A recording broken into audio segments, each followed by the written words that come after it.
Вы же помните, очевидно, вы помните, на волне чего приходил к власти Лукашенко в 1994 году. Восхождение молодого политика базировалось на разном. Например, на молодежной политике. Мол, 70-летним правителям не место во власти, молодежь наше все, это будущее. Но самое главное, это была борьба с коррупцией. И каждый раз перед очередным электоральным циклом Лукашенко вновь и вновь заводит свою антикоррупционную песню, добавляя, что 30 лет не слазит с этого коня. И все как обычно. Публичное заявление, шаг влево, шаг вправо и к стенке.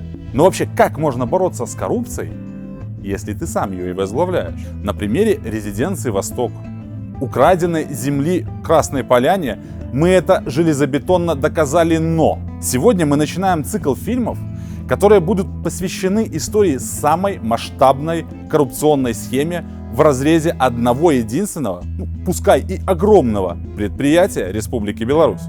На наш взгляд, это если не самое, то одно из самых крупных расследований таких коррупционных схем. Десятки тысяч документов, схемы, десятки фигурантов и миллиарды долларов. Как вы понимаете, впервые мы не сможем вам рассказать все за один фильм. И даже за два. Мы расскажем и документально подтвердим, как семья Лукашенко и группа помогатых разворовывают богатство этого предприятия, перекладывая миллиарды себе в карман. И разговор сегодня пойдет о гиганте нашей промышленности, столпе так называемой экономической безопасности Беларуси, гордости режима Лукашенко, открытом акционерном обществе БелАЗ.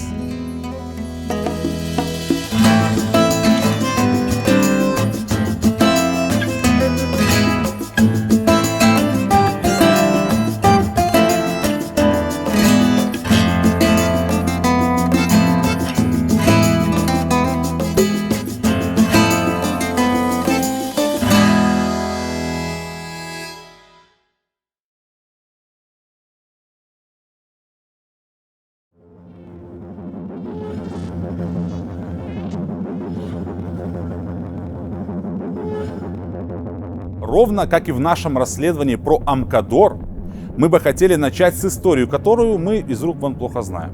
Точнее, кто-то ее знает, но забыл. Кто-то не знал вовсе. И именно этой лазейкой пользуется режим Лукашенко, перекраивая историю из года в год, подстраивая ее исключительно под себя. Что-то появляется, что-то исчезает. Разве заметишь, если не знаешь? Так что для более глубокого понимания сегодняшнего расследования мы хотели бы начать с небольшого экскурса в историю. Открытое акционерное общество БелАЗ – белорусская компания по производству карьерной техники, расположенная в городе Жодино Минской области. На предприятии выпускаются карьерные самосвалы, производственная техника для работы в карьерах, машины для подземных работ, бульдозеры, погрузчики, аэродромные тягачи. Основано предприятие в далеком 1947 году, когда вблизи города Жодино началось строительство завода торфяного машиностроения. Чуть позже были первые разработки самосвалов, потом и первые опытные образцы. Предприятие развивалось, крепло, и к началу 90-х, то есть фактически к моменту обретения Беларусью независимости, могло выпускать до половины от общемирового производства техники такого формата. Согласитесь, звучит очень внушительно. Жирный кусок. Мимо такого едва ли пройдешь и дашь развиваться без какого-либо контроля. Но тут мы немного ускорим повествование исторических фактов. В нашем расследовании это все же не самый важный аспект, а информации, которую мы хотели бы вам рассказать сегодня, очень много. Я бы сказал, нереально много. Скажем только, что к моменту создания БелАЗ Холдинг к предприятию было присоединено множество различных заводов. Узлитмаш, Могилевский вагоностроительный завод, Стародорожский механический завод и многие-многие другие. Целая сеть из низкоприбыльных предприятий были присоединены к одному и единственным владельцем всего этого, и по совместительству, естественно, БелАЗа, является государство в лице Государственного комитета по имуществу. Но вы же понимаете, что все это максимально условно. Все, что принадлежит государству, все это контролируется режимом. И никакой самостоятельности у этих предприятий нет и никогда не было. Для Беларуси это, увы, аксиома. Но и воровать при таких вот схемах не очень-то и удобно.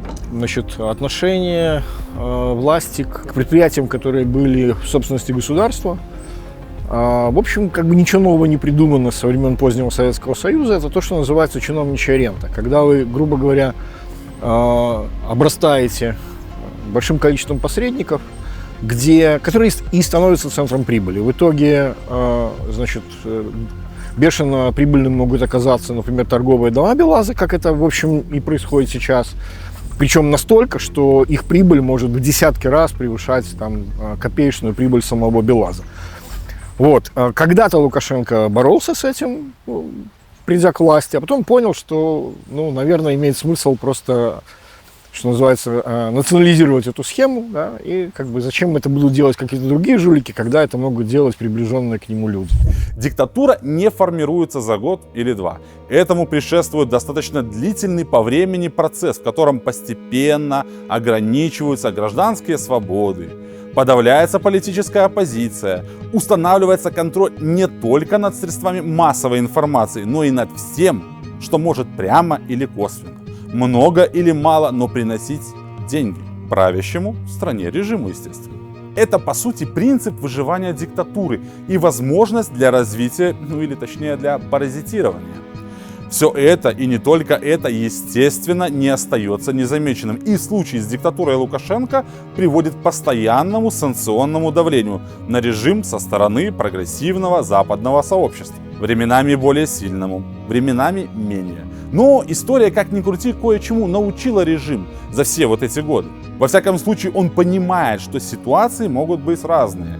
И для безопасности необходимо создавать структуры, ну или схемы, которые бы с минимальной гласностью, но максимально положительным эффектом осуществляли жизнедеятельность важных предприятий или компаний, невзирая на внешние факторы. Так сказать, не складывать все яйца в одну корзину. У Лукашэнкі была мэта адкруціць працэс прыватызацыі, які пачаўся 90-е гады, бо ён бачыў пагрозу, калі уласнікі будуць мець сілу фінансавую, палітычную, яны ставяць непрыемныя пытанні для ўлады. І ён пачаў працэс нацыяналізацыі тых прадпрыемстваў, якія ўжо прайшлі прыватызацыю, і ягоная была задача, каб як можна больш людзі залежалі ад дзяржавы. А паколькі Белаз мае крытычна важнае значэнне для эканомікі Беларусі, то з Белаза, у прынцыпе, і пачаўся гэты працэс. Белаз да апошняга моманту быў такім флагманам і сімвалам лукашэнкаўскага рэжыму. Ён прадаваў яго для замежнай грамадскай думкі як вялікі поспех беларускай дыктатуры, але, на жаль, ад прадпрыемства, якое было там папулярнае і паспяховае ў савецкія часы, за час дыктатуры Лукашэнкі амаль нічого не засталося. И тут мы не зря разделили принцип на внешний и внутренний. На внешний Лукашенко влияет слабо. Новые выборы и новый виток санкционного давления. Ведь выборы в Беларуси – это, увы, исторически пора репрессий. Но один из залогов существования такой диктатуры. А вот внутреннее регулирует уже сам режим. Если говорить в контексте Белаз, то часть внутренних факторов определяет, а точнее до недавнего времени определял директор Никифорович Сергей Олегович. Он, так сказать, белазовец с рождения, но существовал в парадигме общепринятых устоев авторитарного государства, при котором не мнение людей, а желание правящей элиты определяет его действия и решения. Руководствуясь именно этим, Никифорович предоставлял помещение в 2020-м для агитации только за Лукашенко, а потом угрожал или вообще увольнял работников, которые поддержали мирные перемены в Беларуси и твердо выступили против режима Лукашенко и фальсификации выборов. Но бунт народца, как называет его Лукашенко, был кроваво подавлен. За все это сперва Белаз 21 июня 2021 года, а потом и сам Никифорович попали в санкционные списки стран ЕС и США. Но сколько веревочки не виться, а конец будет. Вот и с Никифоровичем случилось то, что и должно было случиться. Это было прогнозируемо. Сам Никифорович был задержан 15 декабря 2023 года. Топ-менеджер завода находится в СИЗО КГБ. Одна из возможных причин, кто бы мог подумать, коррупция, но только у Никифоровича ли? Какую вообще роль он играл в жизни Белаза? Про это и не только про это мы вам сегодня расскажем. Однако добавим, что свято место пусто естественно не бывает. И на место Никифоровича быстро назначили очередного временного управляющего Сергея Ивановича Лесина. Сергей Иванович тоже человек из структуры БелАЗ и прекрасно понимает специфику этого предприятия. Не в том контексте, в котором вы подумали, конечно же. Перед ним поставили якобы официальные задачи – сохранить достигнутые объемы производства, диверсификация, расширение линейки производственной техники. Но проблема Лесина или Никифоровича в том, что они на предприятии не для того, чтобы думать, а для того, чтобы четко, вовремя, а главное правильно исполнять приказы. От них ничего и никогда не зависело. Они всего лишь часть технологического процесса, который писался и контролируется далеко не ими. Так что задержание и исключение из процесса по большому счету не влияет ни на что. Задержание Никифоровича – это демонстрация силы и намек всем остальным, в том числе и бывшему заму, а ныне генеральному директору Лесину. Неважно, что вы сделали для режима, вас уберут из этой цепи, потому что ценности вам ноль, зеро. Именно зеро.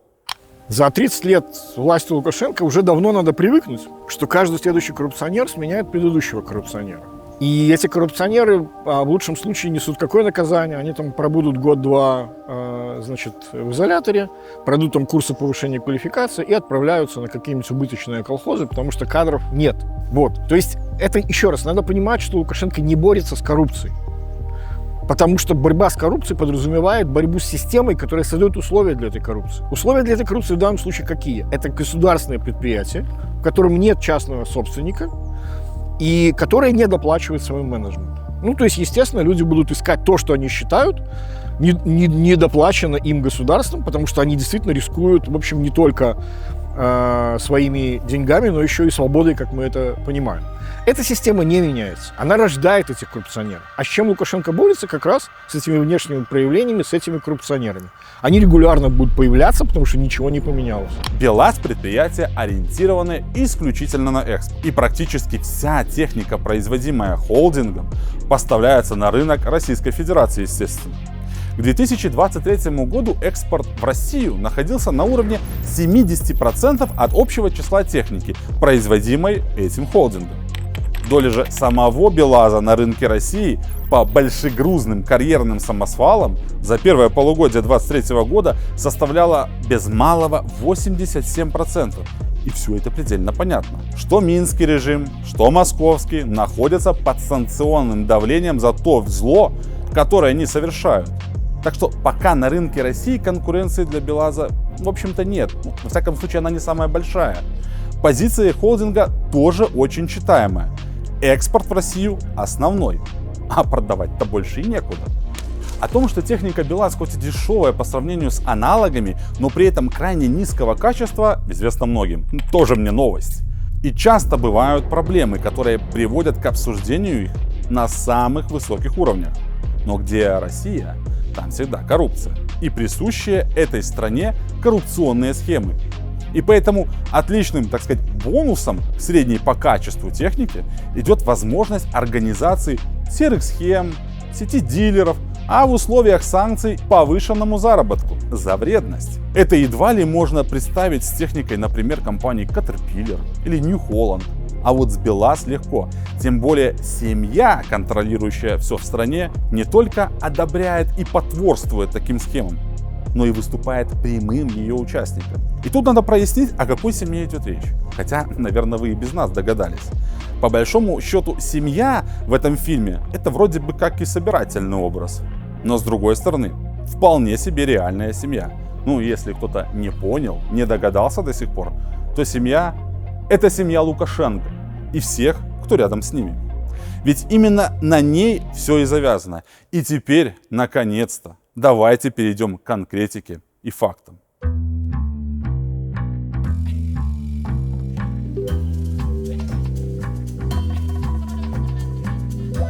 Итак, что Чтобы максимально выгодно для себя реализовывать технику государственного предприятия Республики Беларусь на основном рынке сбыта, то есть в России, в 2007 году в России регистрируется закрытое акционерное общество «Торговый дом БелАЗ», которое официально учреждено 26 декабря 2007 года. Учредителями торгового дома БелАЗ являлись Белорусский автомобильный завод, он же БелАЗ, Урал-БелАЗ-сервис, Республиканское государственно-общественное объединение «Президентский спортивный клуб». На ваших экранах доли, которыми они изначально владели.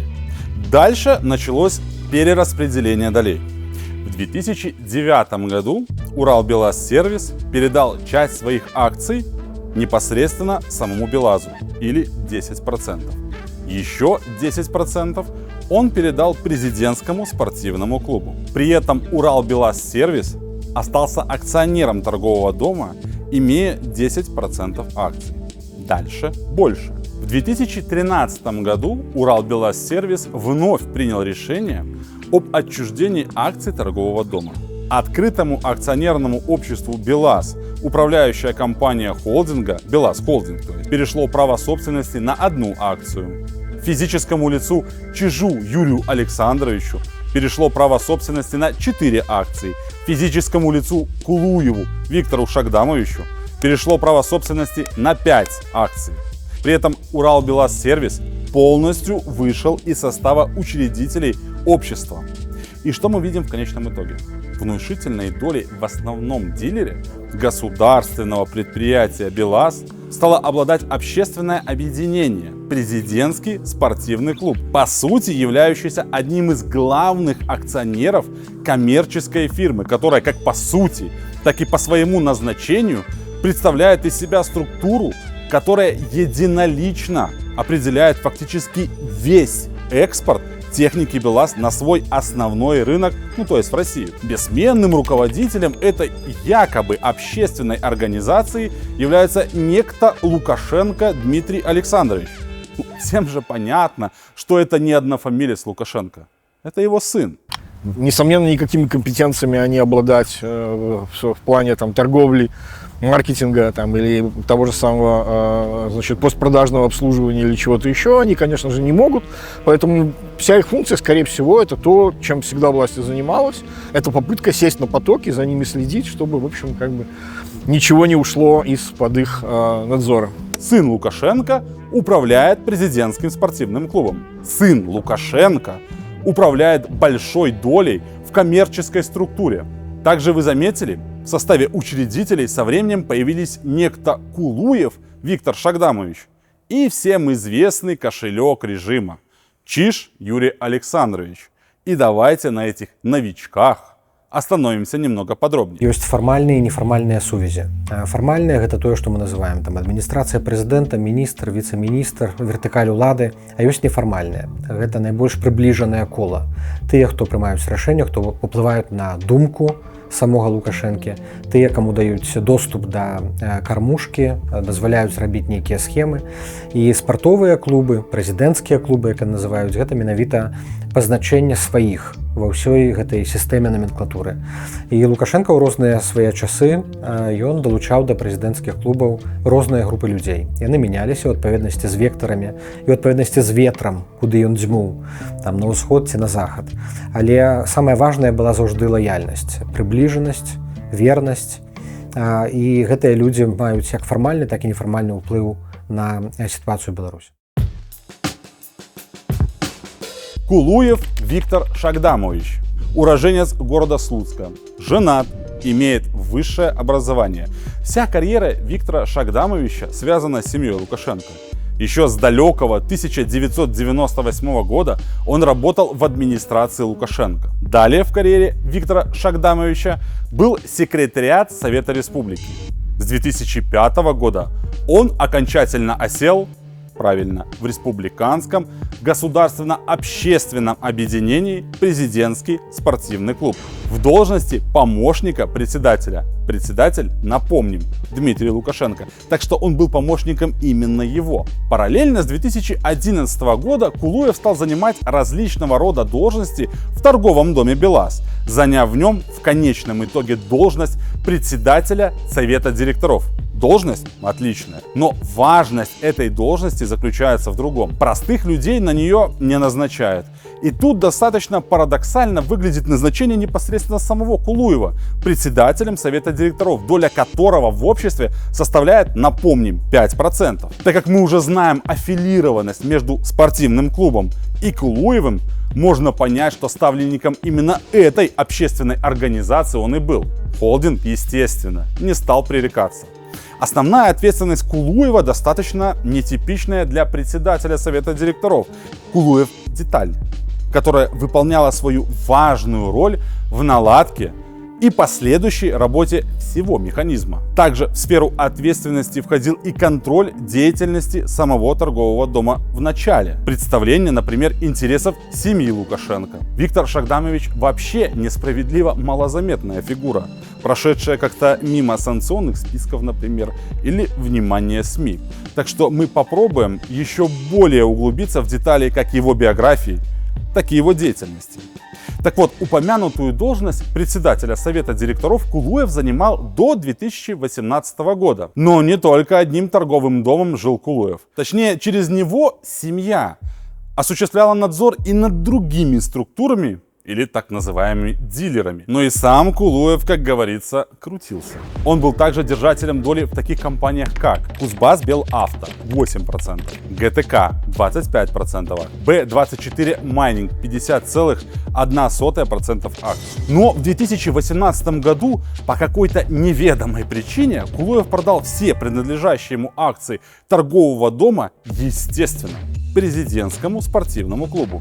И не просто продал, а по номинальной стоимости, то бишь за 150 тысяч российских рублей. Акции Кузбассбелавто Виктор Шагдамович продал самому обществу. Кулуев человек системы и претензий, естественно, никому не предъявлял. После продажи акций Кулуев также покинул и пост председателя совета директоров, получив в качестве своего рода бонуса и поныне занимаемую должность директора по стратегическому развитию. Но не надо жалеть Виктора Шагдамовича. Зарплата на этой должности, как вы можете заметить, у него очень внушительная.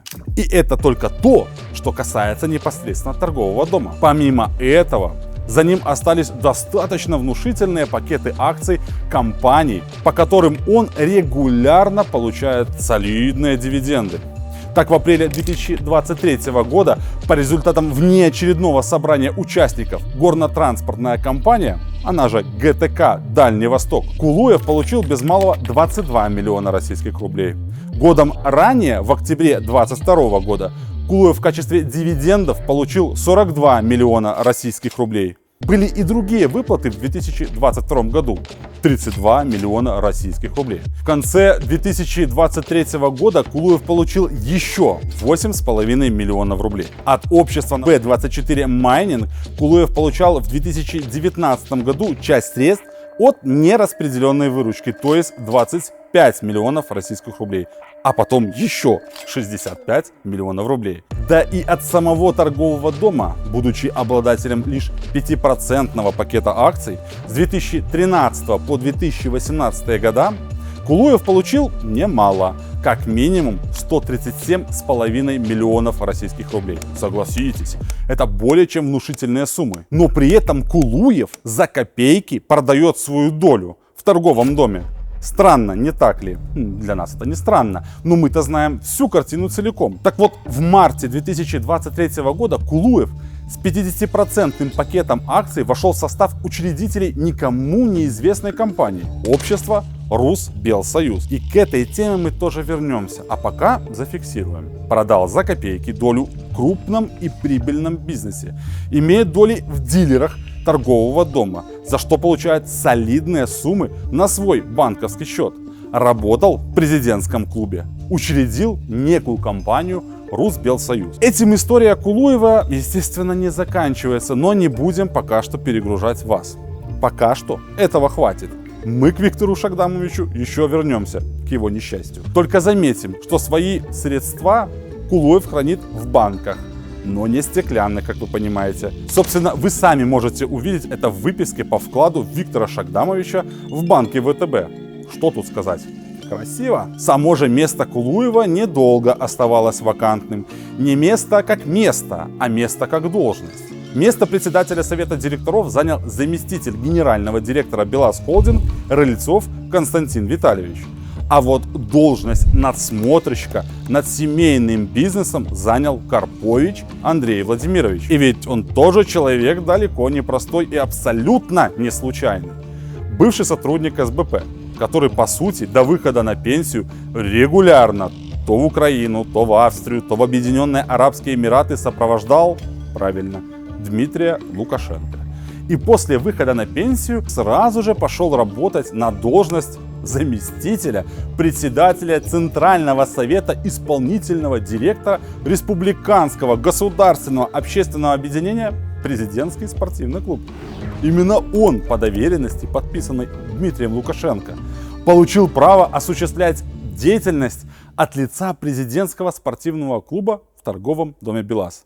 До 26 мая 2022 года так и было. 26 мая по настоящее время за деятельностью торгового дома, согласно доверенности 4025 от 12 апреля 2022 года, наблюдает бывший сотрудник администрации Лукашенко Королев Виталий Витальевич. Ну и куда ж без президентского спортивного клуба? Естественно, Королев работал там и, разумеется, в должности помощника председателя. Королев наделен правом подписи и ведет в совете директоров деятельность, представляя интересы семьи в лице, естественно, президентского спортивного клуба. Однако выскажем свои предположения, почему ситуация с Кулуевым развернулась именно таким образом. И именно в 2018 году. Эти предположения основываются на детальном анализе всех документов, которые как представлены в этом фильме, так и те, которые в конечный монтаж не попали, но имеются, естественно, в нашем распоряжении. Кулуев был поставлен в совет директоров для первоначального контроля тех людей, которые публично возглавляли, либо возглавляют торговый дом сейчас. Убедившись, что все под контролем, сама структура настроена, механизм отлажен, у Кулуева акции забрали и на его место поставили человека из спецслужб. Так сказать, более профильного. Организаторские способности тут уже лишнее удовольствие, честно говоря. Когда и с точки зрения безопасности все стало тоже приемлемо, его сменили на более молодого, но менее вписанного в эти схемы человека, оставив за ним только функции представления семьи по тем или иным вопросам. Самого Виктора Шагдамовича поставили на достаточно условную должность директора по стратегическому развитию, дав возможность при этом не только спокойно зарабатывать, но и работать на благо семьи. Думаете, зона ответственности его мала? Порядки для семьи нужно контролировать, а то и наводить везде. И Виктор Шагдамович подходит под эту роль очень даже хорошо. На ваших экранах доверенность, подписанная Дмитрием Лукашенко, согласно которой Кулуев наделен правом представлять интересы президентского спортивного клуба в очередной прокладке в торговом доме Бобруйск Агромаш. Так что работы у Шагдамовича много, не беспокойтесь. Его история далека от завершения. А пока что вернемся к списку вот этих новичков.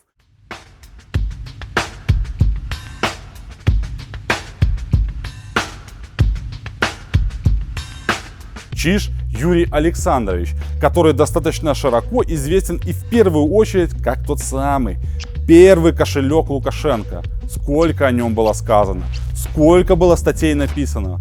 Его рассматривали со всех возможных сторон. И всегда Юрий Александрович удивлял. Еще бы.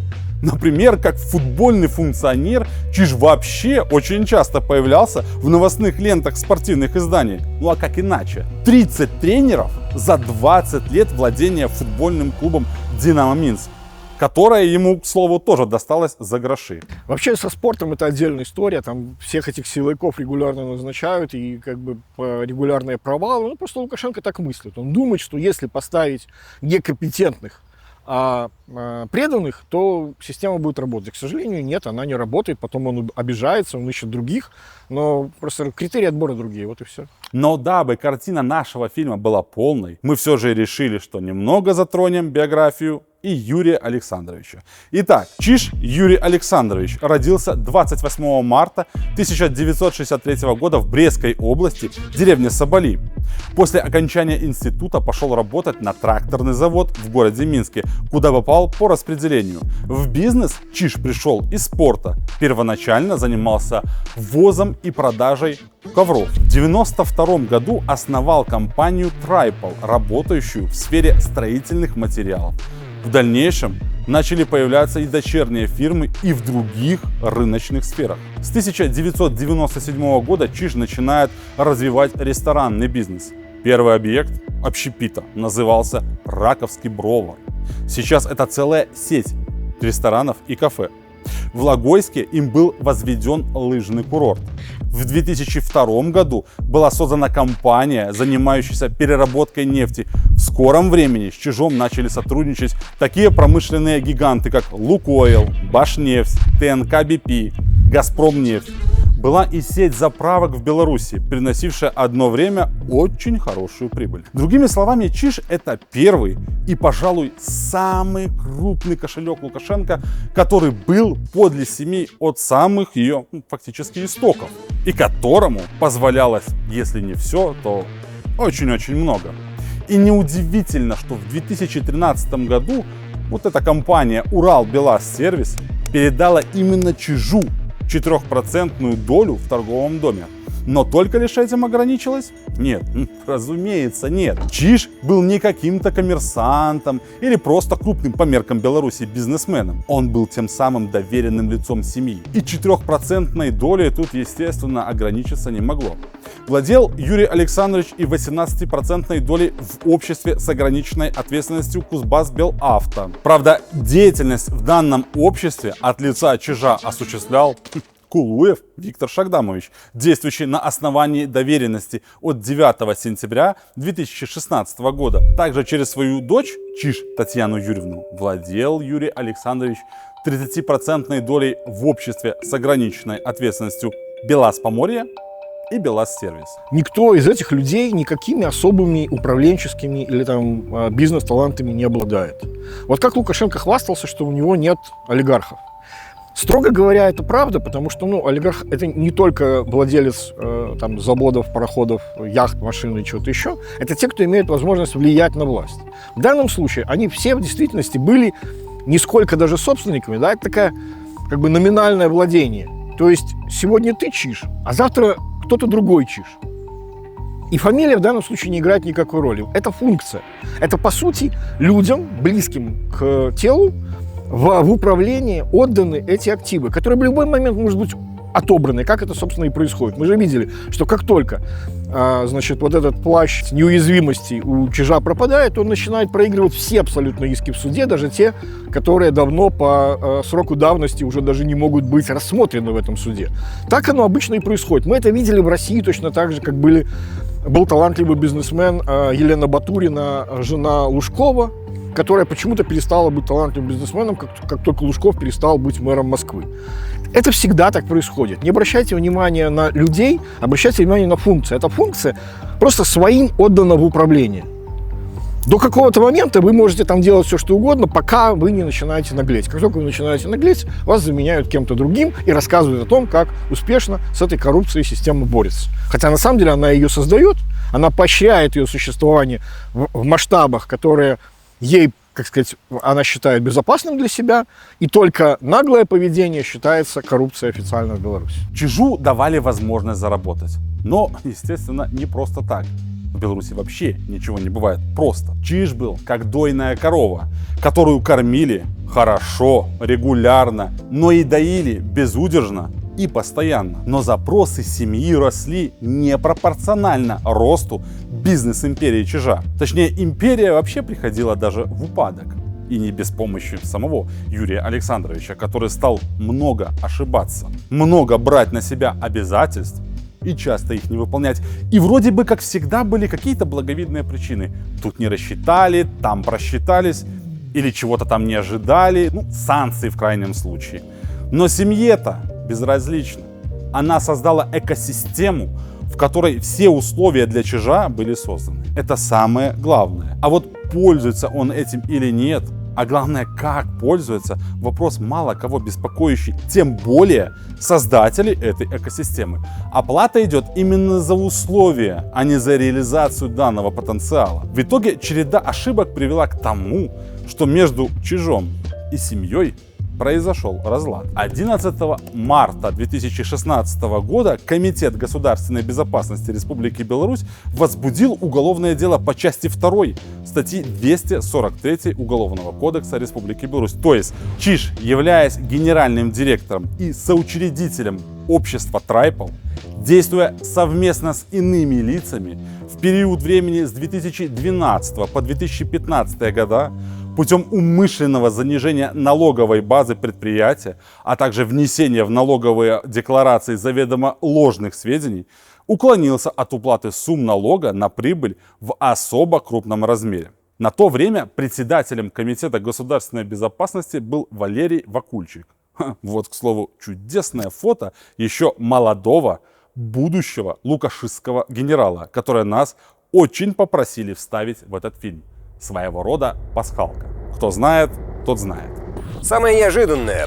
Валерий Вакульчик рассказал журналистам о причинах и деталях недавнего задержания одного из самых богатых и влиятельных бизнесменов страны. Подозреваемый в уклонении от уплаты налогов в особо крупном размере чиж пытался сбежать за пределы страны на автомобиле, который двигался со скоростью 220 км в час в направлении литовской границы, а затем выехал на Брестское шоссе.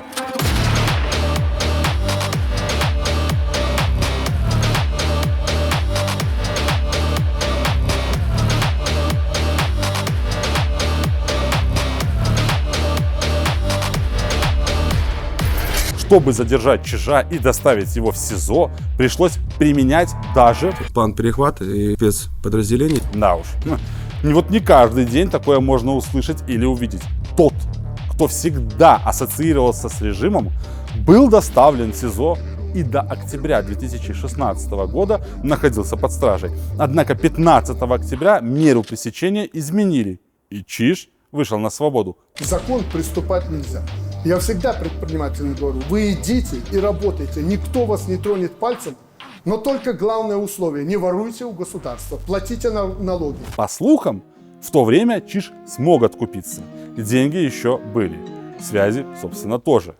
Само дело в апреле 2017 года прекратили по части 2 статьи 250, то есть уголовное дело прекратили за недоказанностью. Был генеральный директор, он шел в банк, получал деньги наличными, передавал так называемому кассиру. В последующем этот кассир передавал деньги чижу. Дело в отношении Юрия Александровича Чижа на контроле у президента. То, что произошло дальше, для нас загадка. Сколько бы мы ни изучали документы, сколько бы мы не пытались общаться с различного рода косвенными участниками тех событий, это не помогло нам ответить однозначно на вопрос, почему после освобождения чиж стал действовать вот именно так. В ноябре 2017 года чижом были озвучены сомнения относительно добросовестности работы текущего менеджмента торгового дома БелАЗ, в частности, генерального директора. Мы тут хотели бы особенно это подчеркнуть. Генерального директора. Так вот, для исключения данных претензий Юрий Александрович предложил провести проверку финансово-хозяйственной деятельности общества и дилеров торгового дома БелАЗ силами своего представителя Пилипенко. 31 января 2018 года вышеуказанный представитель направил запрос в общество с перечнем необходимой информации. Данный запрос был отработан менеджментом общества, и уже 2 февраля 2018 года по согласованию с другими акционерами Пилипенко был представлен весь пакет документов. Более того, представителю чижа было оказано, со слов общества, все необходимое содействие и предоставлен полный доступ к документам и системе учета 1С, которая позволило получить всю необходимую информацию обо всей управленческой деятельности торгового дома БелАЗ. По просьбе Чижа данный представитель был также принят в штат компании БелАЗ-24 с должностным окладом 322 тысячи рублей. А также Юрием Александровичем было предложено ввести его в совет директоров торгового дома БелАЗ. Эта идея была не поддержана. 5 февраля 2018 года была закончена аудиторская проверка финансово-хозяйственной деятельности общества, которая, естественно, нарушений не выявила. Несмотря на это, Чиж настаивал на своих претензиях и их обоснованности, в связи с чем акционерами общества было дано поручение ревизионной комиссии еще раз более детально изучить данный вопрос. По результатам ревизионной проверки, которая проходила в период с 24 апреля 2018 по 27 апреля того же самого 2018 года, комиссия, естественно, никаких нарушений не выявила. Аудит финансовой проверки сейчас на ваших экранах. Но Юрий Александрович, считая себя неприкасаемым, решил идти до конца и пригрозил торговому дому привлечь некие специальные органы Республики Беларусь для решения этого вопроса.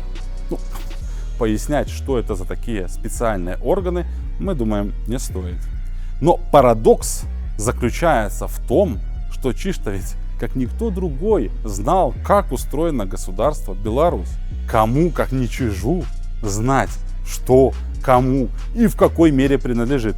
Что такое правоохранительные органы или специальные органы и кому они служат.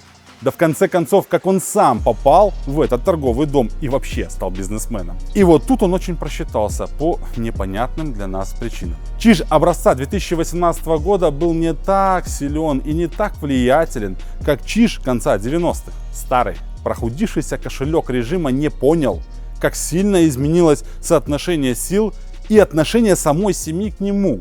И уже в конце 2018 года ему поступило предложение, от которого он не смог отказаться.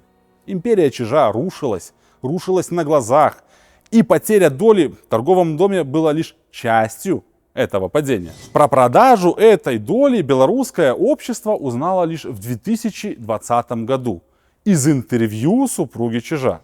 В тот момент, когда та подала против него судебный иск о разделе имущества. Предметом иска являлись как раз таки те самые акции торгового дома БелАЗ. 4 штуки, или 4% от уставного капитала. В самом заявлении говорилось, что акции являются совместно нажитым имуществом и были в совместной собственности. Однако в ноябре 2018 года Чиж продал их непосредственно БелАЗу. И вновь, как и Кулуев, по номинальной стоимости, то есть по 30 тысяч российских рублей за штуку. В заявлении утверждается, что сделка была проведена без согласия супруги Чижа, и она узнала о ней только в феврале 2020 года. Более того, по мнению истца, стоимость пакета акций была занижена в более чем 100 раз.